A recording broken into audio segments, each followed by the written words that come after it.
Hey everyone, welcome to this live stream. I haven't got great lighting today. I'm not sure what's really happened. So you can see my ring lights on the side here. I'm not using this, it's literally just daylight. It's so bright that I'm just not getting the balance. But if you let me know if you are watching the replay as normal, and I will come back and say hi to you. Today I want to talk about a specific situation, an event perhaps, where you were probably which happens a lot in families. Okay, so this I'm going to make it really specific. At the same time, I want you to bring in your situation as well if you feel like it is relevant to you. So when a specific family member tells you to do something that you don't really want to do, we can call it manipulation.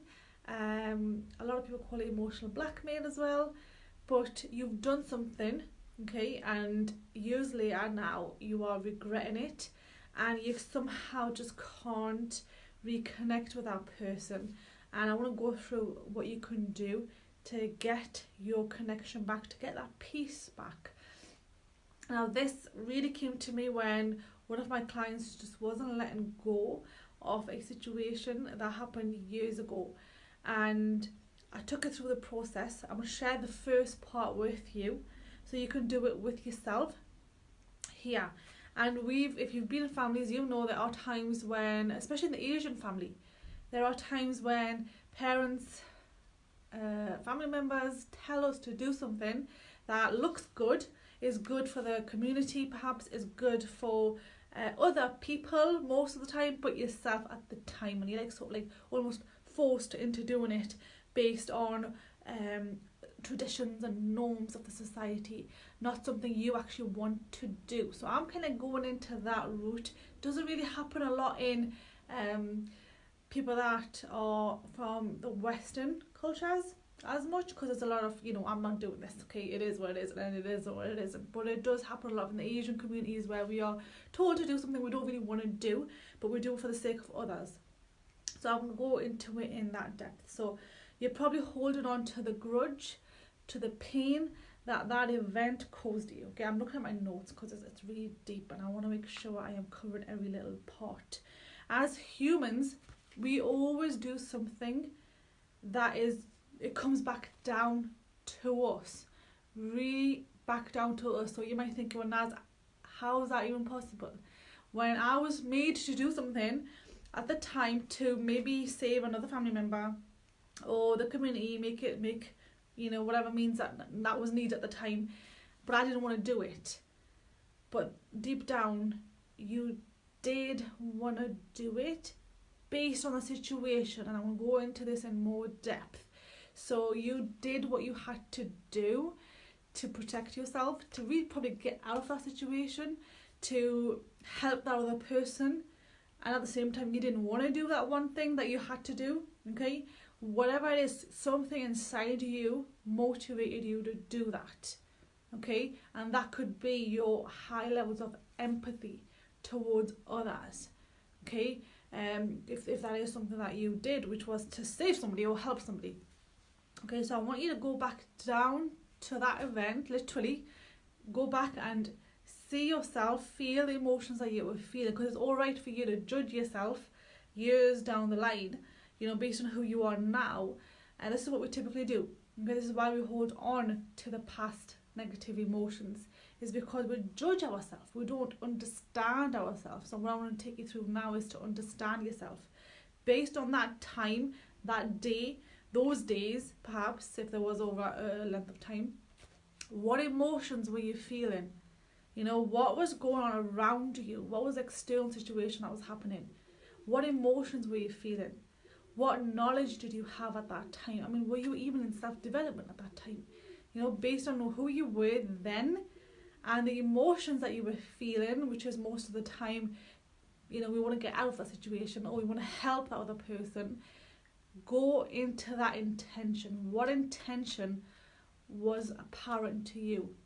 What intention did you have that made you do something you didn't want to do specifically? Okay, and a lot of the times it's the best intention. The best intention. You wanted to either help the other person, you wanted to either just get out of that situation and get on with your life, whatever that reason was. I want you to go into that and find the intention behind the behaviour that you did and the emotions that you felt. Instead of saying things like, oh my God, I was so stupid to listen to that person, or I'm so naive, or whatever it is, instead of judging yourself, go back down and understand yourself. What was going on? What emotions were you feeling? What was happening around there? And did you do the best thing you could at that time based on the resources you had available to you? And I'll tell you, if you go into it in depth, you might want to journal this. You will find that you did do your best based on the resources, the knowledge, the emotions that you had available to you back then. So some questions you might want to go into. What was your intention that triggered you to make the decision that you made? What was your intention? What did you really want? Was it that you had a lot more empathy towards the others than you had towards yourself at the time? And did you pick that up from your family? Did you pick that up from your mum, parents?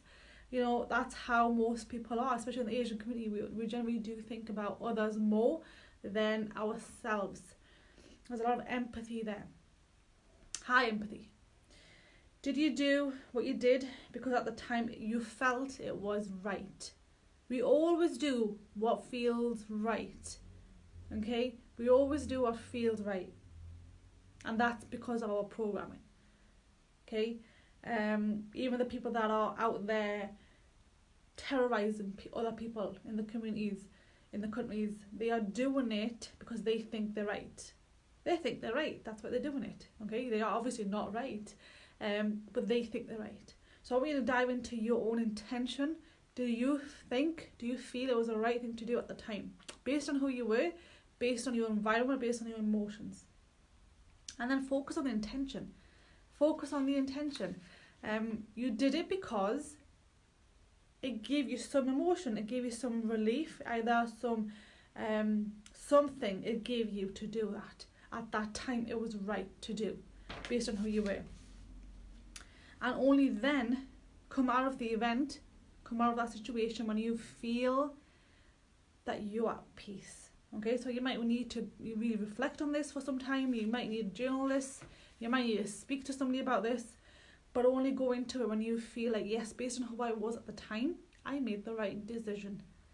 There are decisions that I've made personally 10 years ago, 12 years ago, 15 years ago, that who I am now, oh my goodness, I would look back and say that I shouldn't have done that. But based on who I was then, it was the right decision to do. It was the right thing to do because that's all I knew then, right?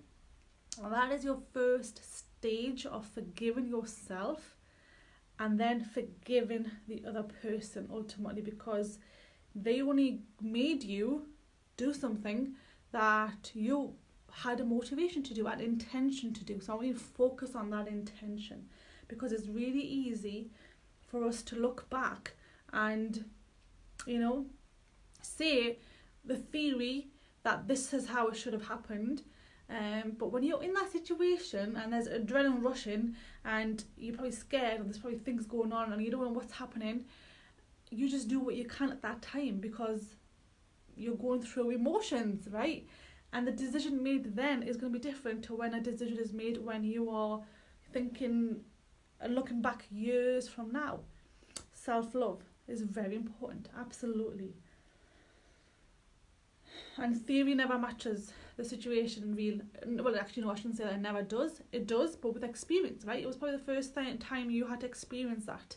I know, and I've mentioned this in my private group. Let me know if you want to get into the private group.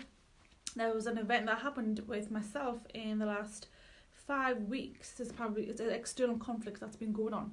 It's the first time I've experienced this type of problem. And I know how I should handle it, because I'm a coach and I know all this stuff, and I've probably handled it 9 out of 10 of how I should in theory, okay? But there's definitely some improvement I could definitely make, okay? Which is something I'm going to do the next time it ever happens. So a new problem, you're not going to be a pro at handling it. It's always going to be a repetition of the similar problem. Perhaps if it does come about, because you can never control external situations, right? You can't control other people's behaviours, but what you can control is how you respond. So I could definitely say I could respond better, even though it was pretty good, like 9 times out of 10. I did really well. If this situation happened 10 years ago, I would have not handled it really well at all. So go back, just to summarize, go back to the time, really go back and feel the emotions, not like absorb yourself in them, but feel what you felt at that time. If that is still active, a lot of times it isn't active, especially if you have worked on yourself. But go back to that intention. Why did you do it? Okay, and what benefits did it give you at that time? It must have been some relief. It must have been some change that you need at that time, because we all, if you're not in self-development, we generally do what we can to survive. Did you do what you could to survive at that time, based on what was going on around you? The intention, focus on the intention, understand yourself, and make peace with it and let go.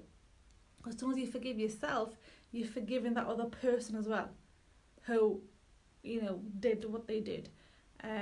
So that will definitely help you. Let me know in the comments if you found this useful, and I will catch you in the next video. I do share a lot of this with private clients, so if you do want to learn how to become a private client, let me know. You can message me, or message is best. And I will catch you later. Have a lovely day.